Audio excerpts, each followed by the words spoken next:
welcome to another edition of the Nightly News.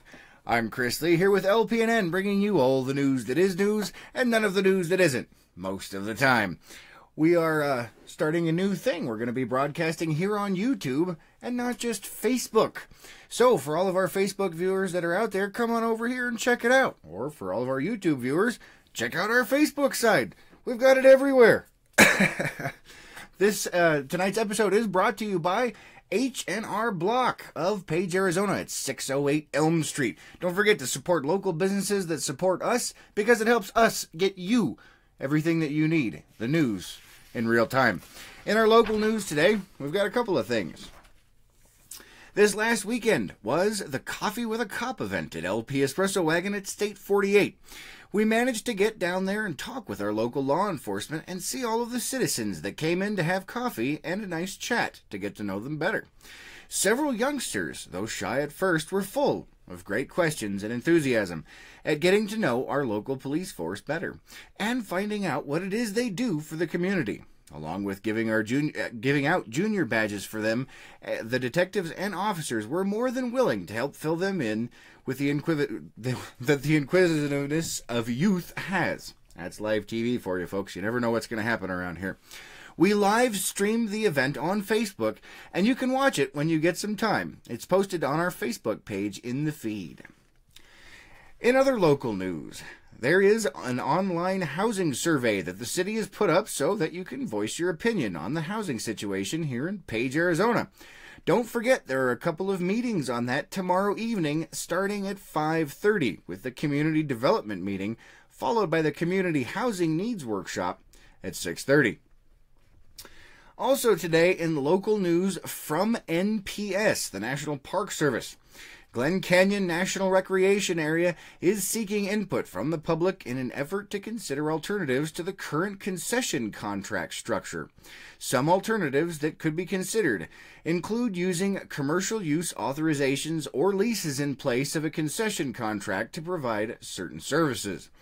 With two of the larger contracts held within Glen Canyon needing to be renewed, this presents an opportunity to restructure contracts in such a way as to address increased visitation, changing visitor use, and to increase efficiency in managing contracts. Glen Canyon is reaching out to the public to solicit ideas for consideration in the commercial services and contract development process. This public comment opportunity is not part of a formal environmental planning and compliance process and is not legally mandated. However, the park feels that the public can provide valuable insight, perspective, and ideas to assist in developing manageable contracts that provide needed visitor services that will meet park management objectives. Substantive comments and input will not be responded to by the park, but will be considered in the development of potential contract options and will help inform the contract development process. The comment period for this project ends on April 30th, so don't forget to let your voice be heard out there. Moving on to our local events for tomorrow. Let's double check here. We've had some issues. Today's the 26th. Tomorrow is the 27th. We'll go ahead and make sure we got the right day here. Yes, the 27th. All right. At 10:30 a.m. at the Community Center, we have yoga. At 1 p.m. at the Community Center, there is pool club. And at 1 p.m. at the Community Center is bingo. At 3 p.m. at the Page Public Library is STEAM with a a theme of planting seeds. At 5 p.m. at the Community Center is Pilates. At 5:30, the Community Development Advisory Board meeting is going to be held at City Hall, I believe. 5:30. At 5:30 also is the Page Utility Enterprises Board meeting down at their facility. Let's see here. And at 6:30, we have the Community Housing Needs Workshop, also at Page City Hall. That's it for our local events for tomorrow. Let's go ahead and move on to our weather. Let's see if we can make this work tonight, huh? Let's see what we have here. Maybe. There we go. All right. We had to switch websites on it here. It was stopped working for some reason. So this one isn't quite as accurate as the other one, but it should give you an indication of what's coming up. Tonight we have a low of 37. Tomorrow a high of 62 with a low of 40. And Wednesday a high of 68 with a low of 46. The wind is picking up, about 8-9 miles an hour. On Thursday, the wind will be dropping back off with a high of 68. And on Friday, it looks like we're going to hit finally past 70 degrees. We're going to have a high of 74 with a low of 50. And winds are only at 9 miles an hour.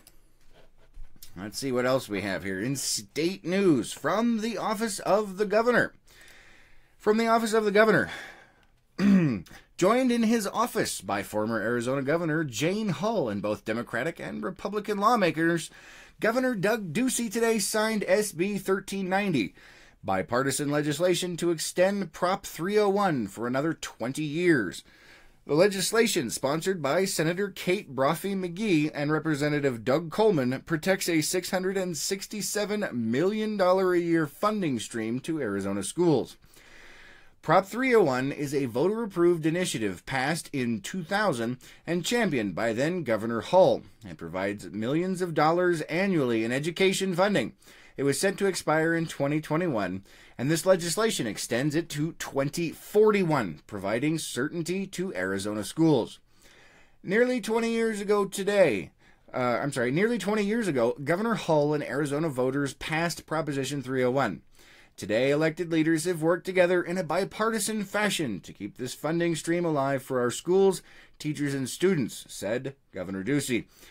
Thank you to all of the education champions, legislative leadership, and especially Representative Doug Coleman and Senator Kate Brophy McGee for their hard work on getting through this legislature. Thank you also to leaders in the education and business communities for their advocacy and support. I am proud to sign this bill and take Prop 301 20 more years into the future. And what is Prop 301, you might ask? Prop 301. This report provides an analysis of Arizona school districts' planned use of Proposition 301 monies. In November of 2000, voters approved Proposition 301, which increased the state's sales tax from 5% to 5.6% to provide additional monies for educational programs. All right, in other state news from KTAR.com. In Phoenix, pilots flying on 2 separate aircraft reported seeing an unidentified flying object over Arizona last month. The incident took place over southern Arizona around 3:30 p.m. on February 24th between the New Mexico border and the Sonoran Desert National Monument, which is about 40 miles from Phoenix. The Drive reported that one witness, a commercial pilot flying a jet for American Airlines, said the object was above 40,000 feet and had a big reflection. I don't know what it was, the pilot told Albuquerque Air Route Traffic Control Center. It wasn't an airplane, but it was... The path was going in the opposite direction. Air traffic control told an aircraft on a similar flight path to let him know if anything passes over him in the next few miles. A few minutes later, the pilot confirmed that something passed over his aircraft.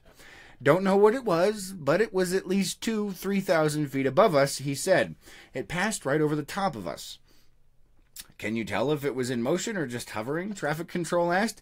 Negative. I don't know if it was a weather balloon or whatnot, the pilot said. It had a big reflection, several thousand feet above us, going the opposite direction. After questions about whether it was a Google balloon, another voice responded and said it was UFO. Arizona had more than 4,500 reported UFO sightings from 2001 to 2015. It was also home to one of the most infamous UFO cases of all time, the Phoenix Lights. So there's a little bit of fun for you there on that. A little bit of a mystery, perhaps. So that is all we have tonight for the nightly news here on YouTube. We're going to be going back over to the Facebook side of things, and we're going to rebroadcast this there as well. We will have more for you in the coming days. Keep an eye out for it. Thank you very much for joining us. And don't forget, this episode was brought to you by our local H&R Block here in Page, Arizona, at 608 Elm Street. That deadline's coming up awfully quick. Make sure you head on down there and support those local businesses that support us. have a great night, and we will see you tomorrow at 6 p.m. Oh, and that's 6 p.m. Arizona time for any of you that might live elsewhere. We don't do that whole daylight savings time thing. We learned our lessons. Hopefully someday you guys will too. We will catch you tomorrow night.